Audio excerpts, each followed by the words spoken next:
Welcome home. In this podcast, we venture into what it means to be a leader in this new world. Human, flawed but working on things, and forever changed by using our intuition to guide us.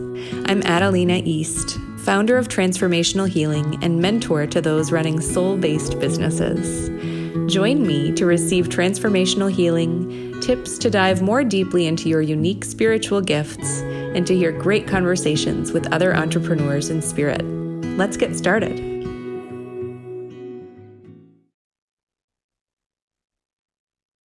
Hey, everybody. Welcome back to the Cosmic Leadership Podcast.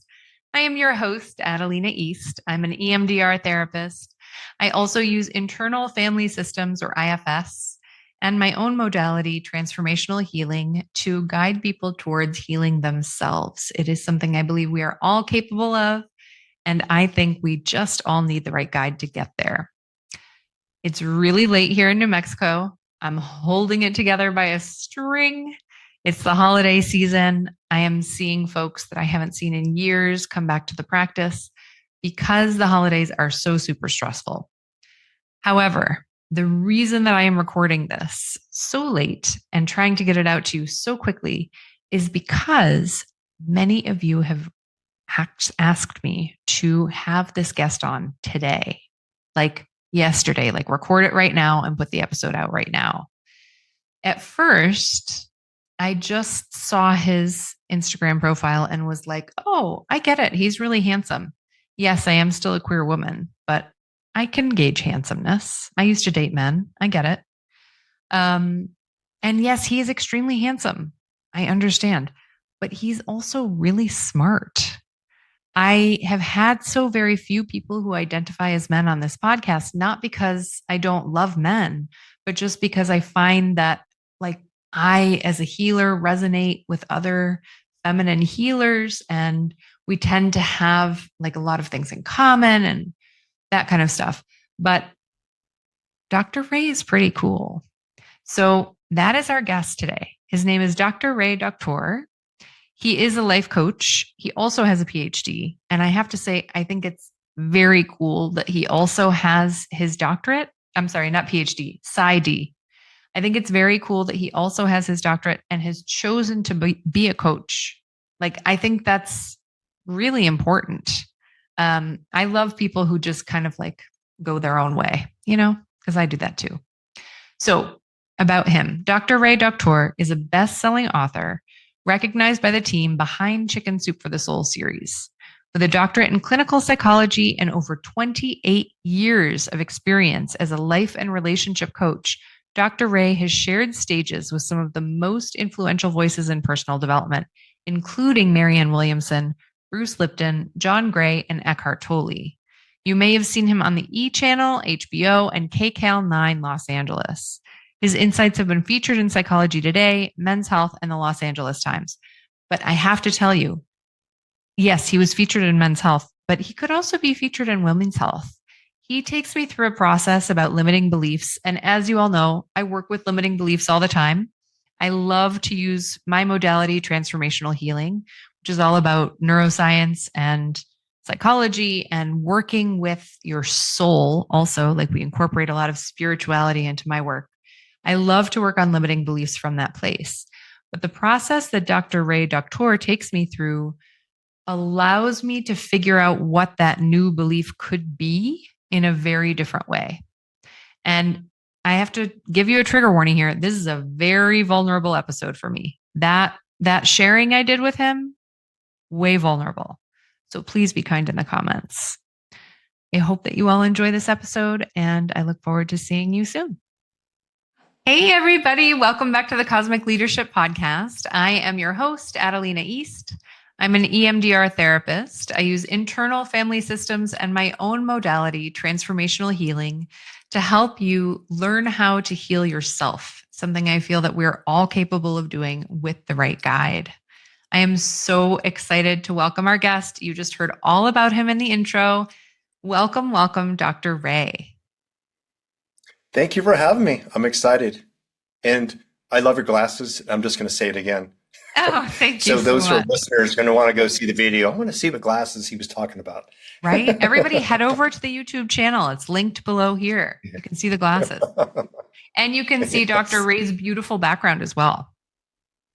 Thank you. So, Dr. Ray, we have heard so much about you lately. One of my acquaintances, someone that I know from the pod, was telling me all about your relationship coaching, all about your coaching on limiting beliefs.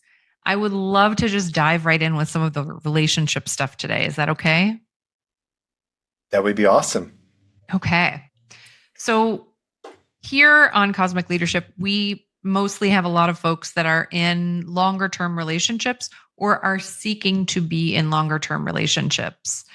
What kind of advice would you give to our listeners who are looking for that one person that kind of like sets their soul alight with joy? Or is this just a myth? What do you think? Well, I feel everyone has an idea of who Mr. or Mrs. Right is. And typically, when I talk to a client and they share what they want, the first question I ask them is this: do you embody those qualities? If they Ooh, don't embody those qualities, they're not going to be a match to that which they want to attract.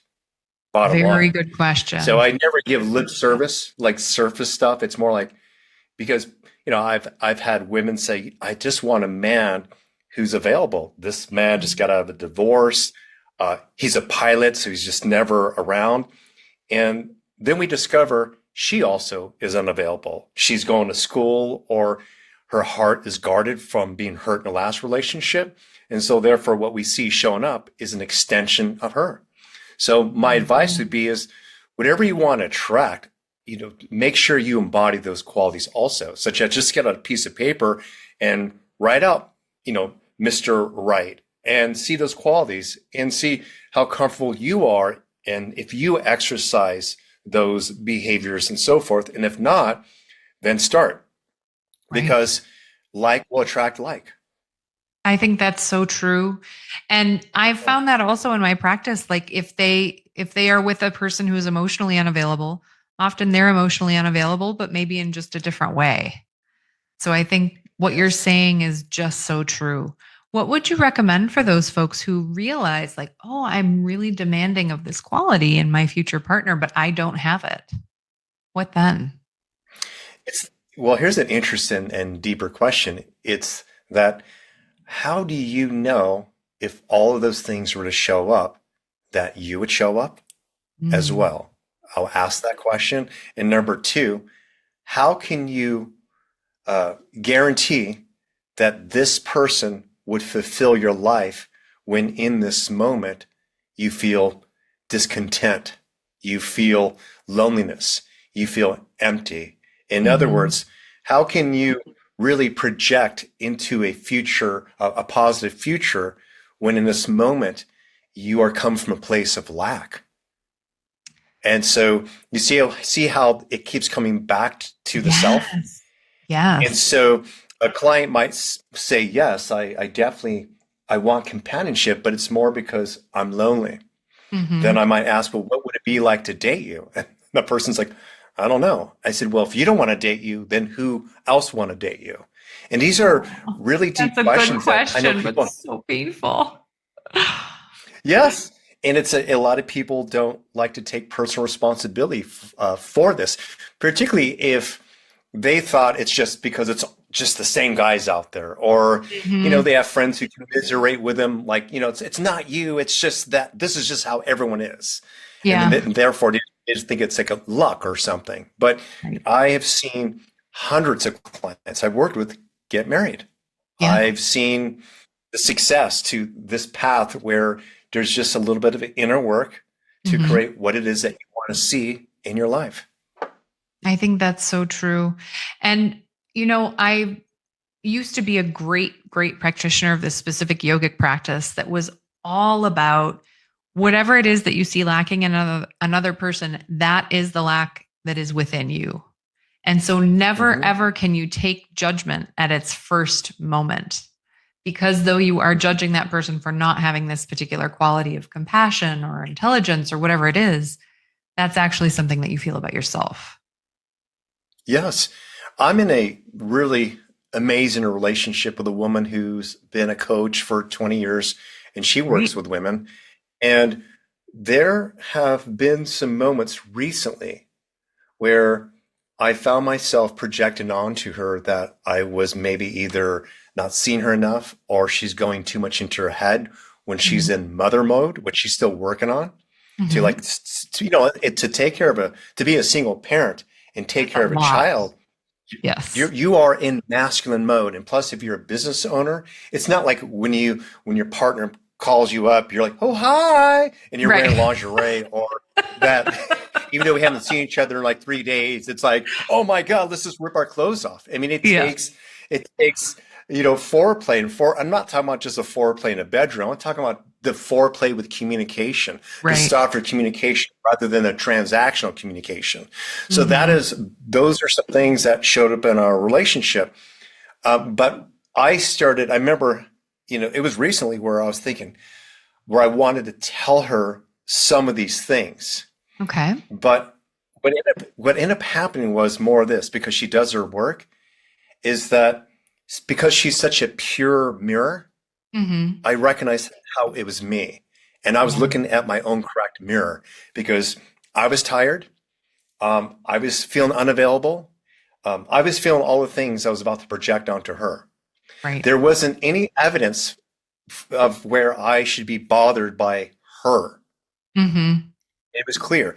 Whereas when had dated some women in the past who didn't do the inner work, who would get caught up in a drama, and where I can maybe say, find evidence, not that I ever want to make someone wrong, but Hmm. this, like if there's a person yelling and another person's yelling, and they're trying to tell the therapist or coach, like, but he yelled at me, she yelled at me. The Right. therapist or coach is going to say, but you're both yelling and Right. you don't hear each other. But Hmm. so when you project onto a person who's doing their inner work and they hold that space, it doesn't go anywhere. In fact, it ends up going into for you to discover that it's your shit. Right. It's your shit. Yeah. And that is so important because if we can be in relationships that are healthy enough that that person can act as our mirror, we can really get to the bottom of a lot of healing. I don't know about you, but I've worked with a lot of people who've said, I would love to be in a relationship, but I just don't have the space. I need to work on my own healing right now. I need to do all of this healing all by myself. What I usually say is, why? Just because if you can get into a relationship where you two can be mirrors for each other, you actually can get a lot more done than you might get done all alone. And yes, there are times for all alone solo healing for sure. But if being in a relationship is a goal and you're able to hold the same qualities that you want in another person and find someone who's also healthy enough to be able to get into it with you and to provide that mirroring space, what a gift for the healing for both of you. I agree with you, and I share those same sentiments. And what I say is that, just like you, if the person been married to someone for 20 years, and they just got divorced, you're gonna need a little time. Oh, Okay. for If sure. there's Yeah. abuse, absolutely. And that's not what we're talking about. Mhm.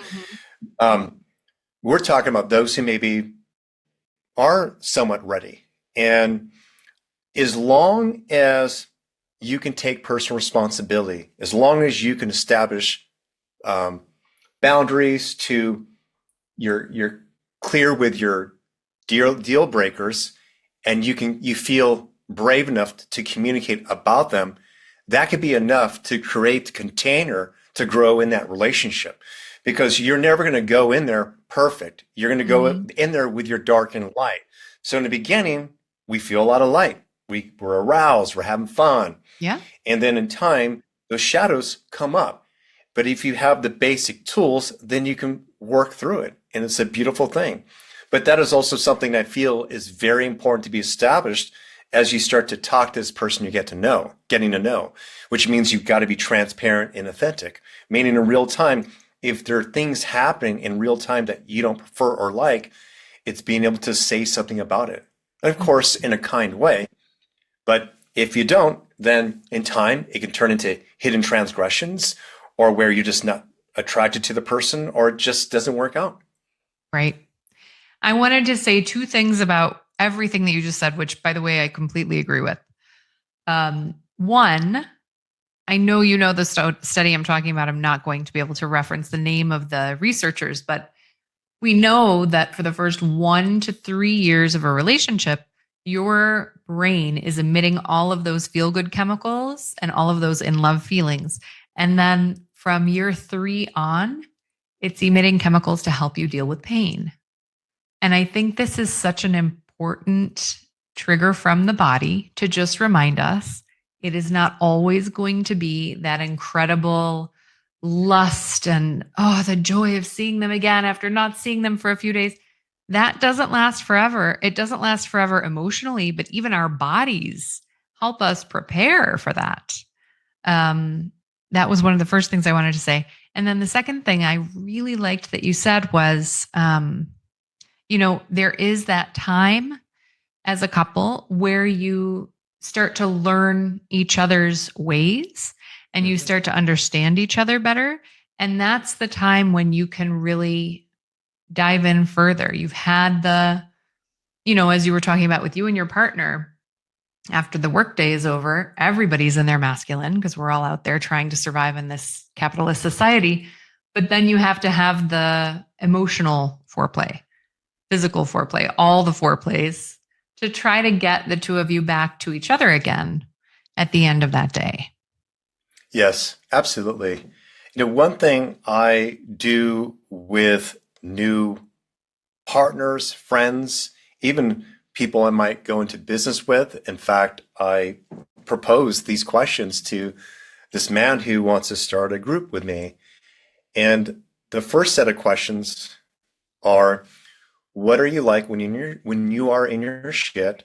Mm-hmm. How do I know and you know when you are in your shit? And number 3, how do I support you when you are in your shit? I mean, that is, if you know Those that are in the beginning, important questions. yeah, that's usually what destroys relationships. In fact, it's typically like the unhealed teenage version of ourselves that says, F you, and breaks up. Wait a minute. That's your nervous system speak. It's not even your conscious, awareness that is feeling into the experience. It's communicating from a place of reaction. So that's the first set of questions. And then the other one is, if I were to put all your exes in the same room, what would they say are your greatest strengths and your weaknesses? Oh, I love that one. I love that one. Everyone will rewind that back, those two set of questions, because that question could be asked on the first date. Oh, that's great first date question. Oh, yeah. So if a person is really uncomfortable with that and they don't know, I wouldn't say it's a red flag, but I would say, wow, aren't they introspective? Have they not gathered enough awareness of like how they participated in that relationship? Mm-hmm. And so it's to be proposed and not like as an interrogation. It's supposed to be fun. Yeah. I love to share that. I don't have a problem to say, my weakness is impatience. All right. Or if someone asks me, how are you like when you are in your shit? I will start to talk quicker.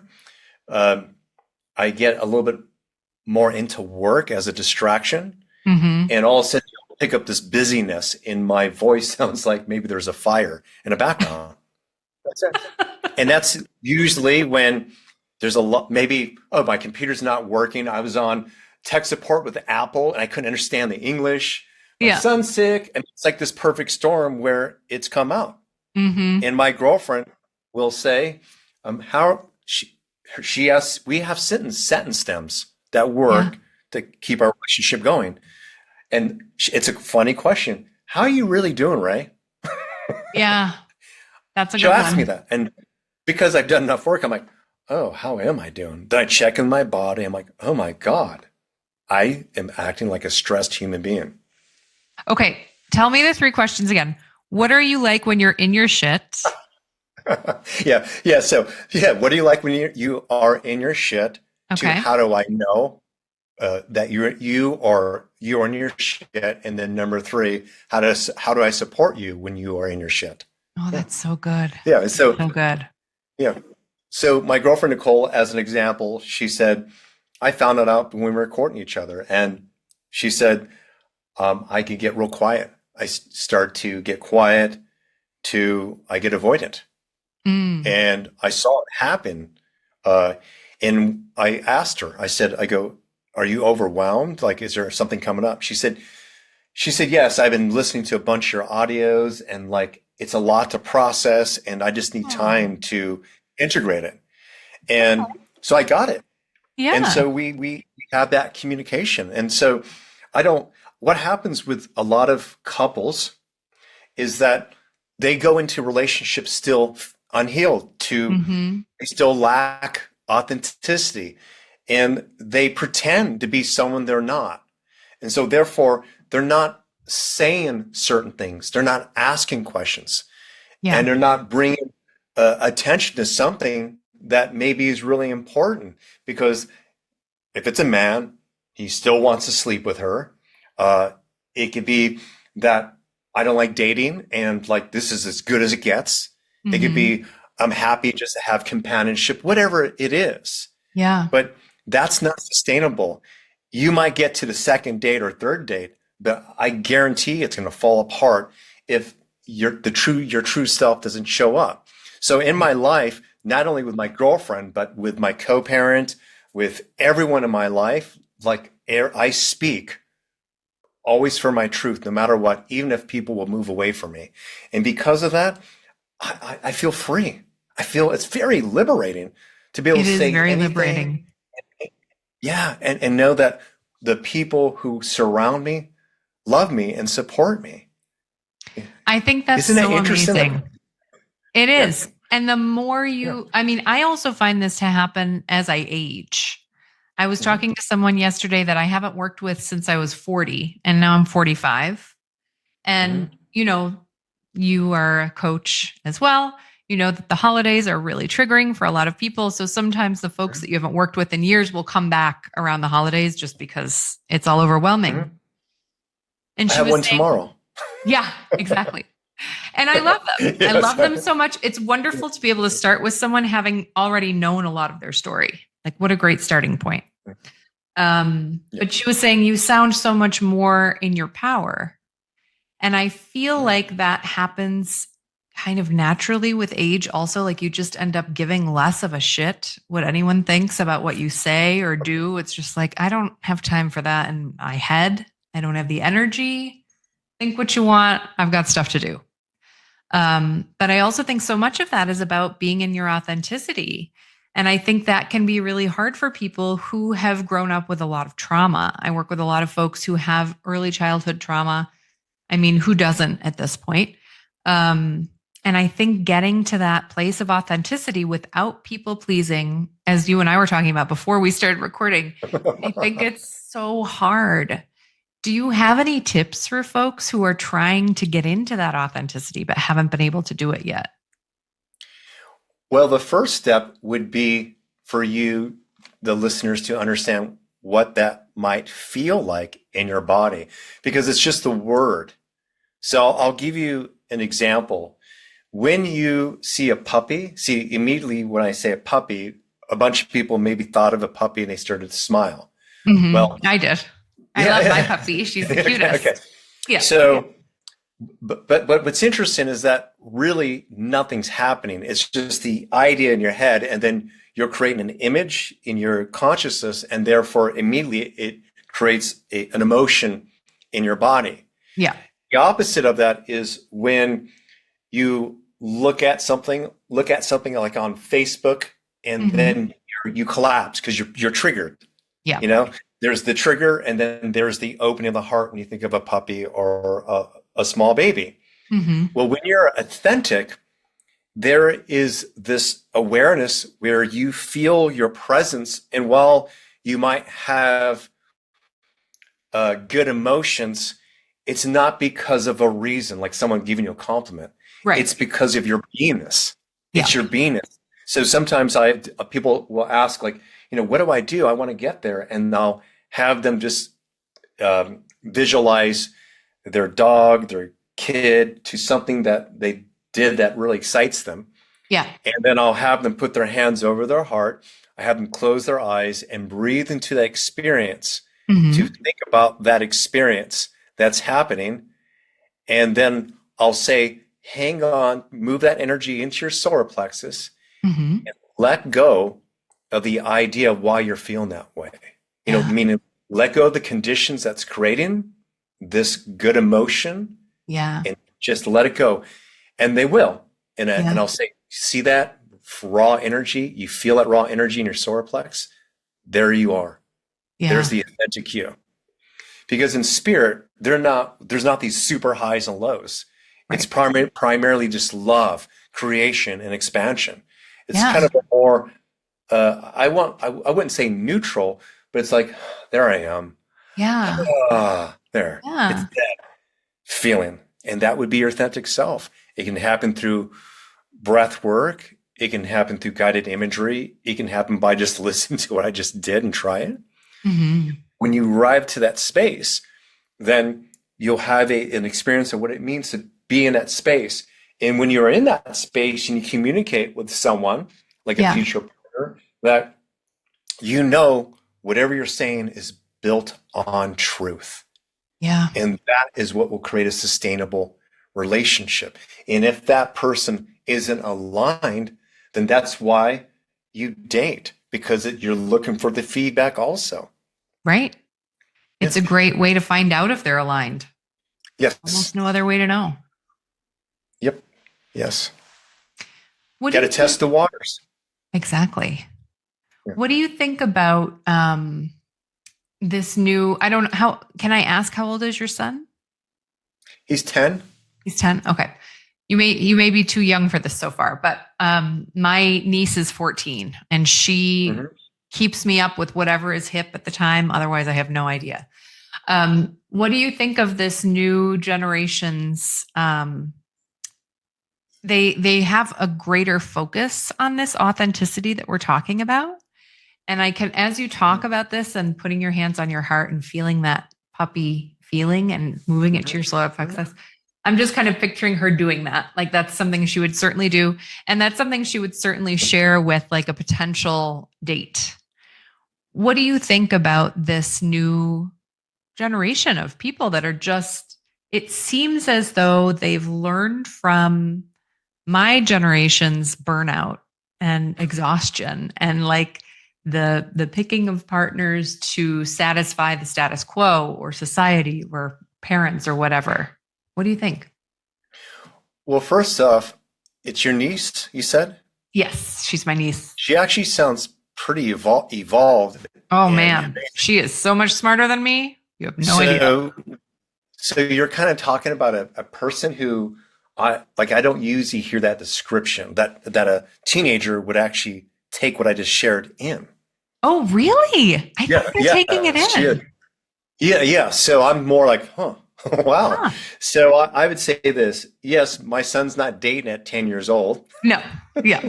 He may have little puppy loves that you don't know about, but yeah, probably no Well, dates. this is how it kind of shows up with him and his classmates in the area that I am in. And it's where the focus is on your authentic expression, your Hmm. authentic expression. And what I mean by that is even crying is a form of communication. For sure. Not that a person can share much if all they're doing is just crying, but Hmm. that initial emotion coming up should be validated. Yeah. So it's important to recognize that we didn't necessarily have that, Gen Xers, and it's where we kind of had to tough it out, right? Yeah. Got to Yeah. push that stuff down. And so I think what has happened with the Gen Xers, it's this like, oh God, like, sure, I'm glad, like I'm proud to be a Gen Xer. I'm Yeah. 55. I'm pretty strong and I have a lot of resilience. Hmm. But my body's paying for a lot of that right now too. Like the physical therapist I'm seeing, I swear to it. And Yeah. so while I share, my son is very confident and, like just say if he falls down, I propose 3 questions to him. And first is if he's like, it was like a legitimate, like bang. Yeah. I go and I just hold space, but I never go, that's bad. I'm so sorry. Like I don't Hmm. dramatize it because I Hmm. don't know what the experience is like for him. So if he Right. were to cry when he was a baby, it was if it hurts, if it shocked him, or if he was even embarrassed, shame, Hmm. fall in front of other kids or whatever. And typically, whenever he would cry when he was younger, it was not because of physical discomfort. It was just the moment being disrupted. And Yeah. in time, now, if he hurts himself, I saw it recently. He actually will breathe and it's gone. Because I go, Max, you can do this resist it. I go, or you can breathe and it'll give you the endorphins you need to no longer feel the pain. I go, you Hmm. have all the pharmaceuticals in your body. And he does that. It's I really mean, cool. this new generation is amazing. I worry so much about climate change and all of these different things, but I have to say they're just more evolved than we were. I think they're benefiting from our nonstop visits to the physical therapist or all of the other things, my chiropractor, that Yeah. kind of stuff they've learned. They've learned. I love that. It's Isn't it awesome. funny? I know these are generalizations, but like with the boomers with the dualistic thinking, black or white, I that's know. that. So I never would want to ever become like Archie Bunker and go Right. like, everything Right. sucked.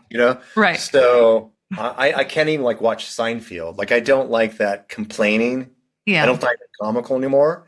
Okay. Uh, so, but I think like we're here to try to make it better. But also to the extreme, it's where there's also where they allow the child to move into victimhood and to stay there and not get back up on her feet Yeah. and take new action. So it's very important that that's implemented into the parenting. But I do agree with our new collective narratives and what we have to offer children. There's a lot more space for children to be integrated in both their masculine and feminine. Hmm. And I think we're seeing that with all of I mean, we've gone way off topic, but this always happens on this show. We'll get back to Dr. Ray's advice giving in a moment. But I think that is so um, clear with the gender identity politics that happen right now. The sexual identity politics. It's such a focus.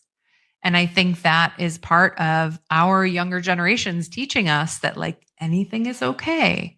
No black and white thinking. What you learned from your parents is not okay. There are Mhm. all kinds of gradations. Everything is a spectrum. I really appreciate that as a queer woman myself. Oh, okay. Yeah. Yeah, what's interesting is that is I would say the fight you had to be who you are is way different than it is today, For right? sure. Yes. Yeah, big time. Okay. So there's a lot more space and safety. I mean, I know Hmm. that they can still be bullied, but there's just more space. We've created that, Yeah. which is amazing. The one thing that I wish that, and I share in my book, All It Takes Is One. I told you I'd find a Yes. Thank place you to for like weaving talk that about. in. We got I so just snuck off it in. topic. I got, Yeah. Put it out there. Put it out there. Okay. so, so what I was gonna say is that there's different actions of masculinity and femininity online. And some men embody more like the feminine qualities, and some women embodies more of the masculine qualities.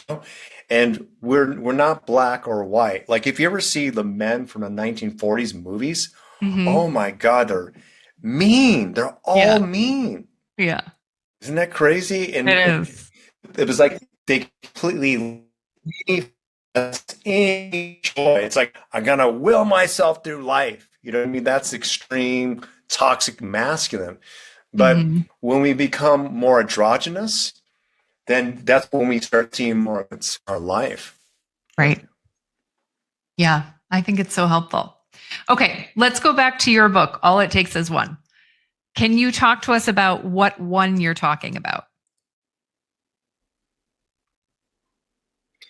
Meaning like what that means. I So know it's on about all it limiting takes is one, beliefs. drop your one big hidden belief. Yeah. Yeah, yeah. Yeah. Well, I was just reading it because I forgot the title. Um, Okay. Did you know actually the first month I was promoting this, it was in April, and the title was a process, and we changed it several times. And I was on podcasts, and I literally forgot the Oh title, the no. correct title. So this is based off of that there are core beliefs that keep us from getting what we want, and more often they're hidden. As an example, Yeah. uh, when I was working on my dissertation, I met three women who I thought were amazing. I kissed all three women like it was like first dates, and but they were all unavailable. And Oh. but I also was unavailable because I was working on my dissertation. But then I Hmm. created this narrative that it's hard for me to meet women because I'm a relationship coach, or that I'm intimidating, or all this stuff that people would tell me. But when I dropped into myself, which I show guide you in my book, to ask the true questions like I shared in the beginning of this podcast, it was that I was afraid. It came to those I statements. I'm afraid to lose my autonomy. Yeah. But why would I be afraid to lose my autonomy? Because I'm afraid to be authentic. Oh, that's Ooh, when I started becoming authentic. that's so So great. yeah, so that's the hidden belief. I'm afraid to be myself. That was it, and that shifted everything. But Yeah. otherwise, everything's was on a surface. It's because women are this way, because you have a doctorate. It's all BS. Yeah. It was me. And Yeah. the universe was matching how I really felt about myself. And it was Hmm. basically protecting me because I felt like I could not be myself. So the universe is unconditional, and basically saying, I gave you what you are putting out there. Right. Right. And I think that can be applied to almost anything. Like if I had to go back in my history and think about what was the one limiting belief that I mostly had, a lot of it was about like degree patterns. So my dad had a doctorate. My mom didn't have degrees until she was in her 50s. I kept telling myself that I could never leave my job that was literally destroying my health, destroying my soul because I didn't have the right degrees to go out there on my own and do my own thing, which I absolutely did. It just was a limiting belief. And once I was able to let that go, this whole practice sprang up. And it's been such a gift to my life and to my own healing as well. It's That's about letting go amazing. of that one major limiting belief. What was the core belief that you had? I That need to have a PhD in psychology to actually help anybody. yes, yes. Yeah. And without that, I felt not enough. Less Yeah, than. Yeah. yeah. Yeah. Isn't that amazing? It Yeah. is amazing. It's well, when I got my doctorate, I still felt not enough. So there you go. Right. I mean, we could have no degrees and still feel not enough. Yeah. It's a programming. It's a programming that we have Yes. to like break ourselves out of. So, what do you feel like is the best way to start breaking ourselves out of these limiting beliefs?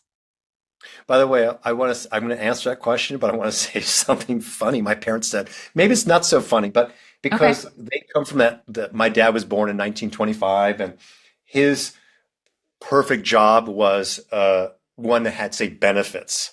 Right. That's so And important. yeah, Yep. that path. And Hmm. when I decided to become a coach and not say work under the board of psychology, say as a licensed psychologist in Hmm. Los Angeles, and I chose this other path, my my, my dad and mom said, "But when are you going to be a real?" I go, "Don't you want to be a real doctor?" Oh, Well, awful. but that was their thinking. I did not take Yeah. it personally. Remember, I thought about it like, from that generation, That makes and complete so sense from that generation. they wanted me to have safety. They Hmm. want to make sure I was taken care of. They were coming from kindness, Hmm. but they just couldn't. And then I said, but I worked for myself, and it didn't make sense to them. They didn't know what it was like to be like an entrepreneur. And Yeah. so, yeah, I it's have a, to say, in this day and age, in this economy, I find it a lot safer to be an entrepreneur. But for depression era folks, I totally get that. yeah, That yeah, was yeah. their feeling. Yeah. So the question you asked is, how do we get to limiting beliefs? How do we get out of them?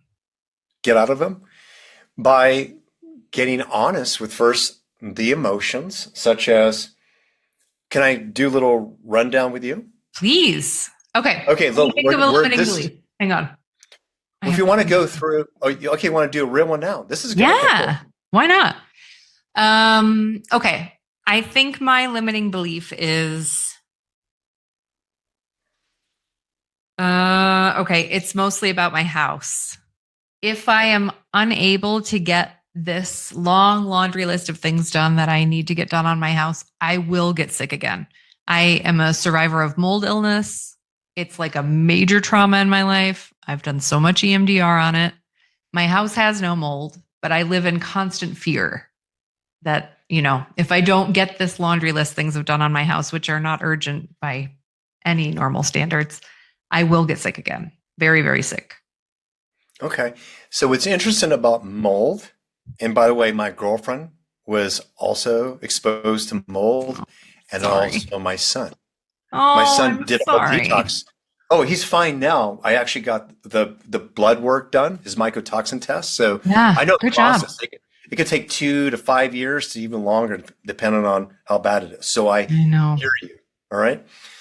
So with mold, so can I have you close your eyes for a moment? Yes. Yeah. Okay. So what I want you to do for a moment is imagine being in your house right now and you're feeling the entire house Hmm. and allow one part of you to connect to the laundry list that you Okay. need to get done. And then the other part of you worried about the mold. Okay. And just notice if one distracts you, if worrying about it this way is keeping a true hidden fear within, such as, I won't be able to work. I Hmm. could die. What is your ultimate fear? I wouldn't be able to work Yeah. because Repeat that. I wouldn't be able to work because And if I you're not able to live work, alone. Yeah, it's a mhm. whole thing. Yeah. And if you're not able to work, what is your greatest fear? I won't be able to support myself. And what is your relationship with feeling supported? When I went through mold the first time, I had a great support. I was married and it was a really happy marriage. And I left it when I came out as queer. Okay. So, yeah. Yeah. So support, what is your relationship to support now? I have a lot of social support and I have a new partner who's wonderful, but we don't live together. It's newer. Hmm. And my social friendships are newer. I'm new in this town. I just moved here a year ago. Okay. So being new, the new woman can make you feel what when it comes to support? Like it might not be there. Yeah. So ultimately, the hidden belief is that, see what comes up for you. Aloneness with tragedy. I'm not going to be able to support myself. Hmm. I'm not going to be able to support myself.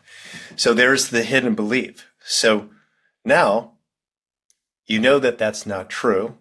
You Hmm. know that you have the support and you also have persevered through other things. Hmm. What do you need to know that exists within you right now to create the support right now? What do you need to know about yourself right now to give evidence to the support you keep getting in your life? What do you need to know right now with even this experience working with me on this share? And I showed up in this perfect moment to tell you that you're supported. What more do you need to know about yourself to know that you're supported? I need to trust those social relationships I've been investing in. Yes. There you go. Hmm. Yes. So the new positive belief or mantra might be is that I'm I'm beginning to trust more. I'm falling in love with trust. To I trust the process of life. And so working with you or a client, we would come up with something that really feels right. And it's the vibration that's the opposite of the lack of support. And that can start shifting your body to start taking on that new belief. Right. Yeah. Oh, there you go. Dr. Ray, you're so damn good. Thank you.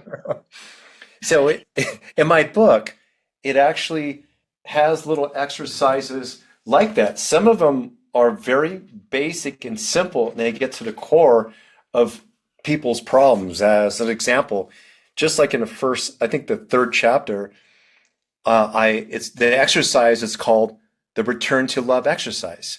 Okay. And there's these 10 questions that you are to answer, like free associate the first things that come to mind. And the 10 questions are, or sentence stems are, love means, you fill in the blank. My family taught me that love meant, you fill in the blank.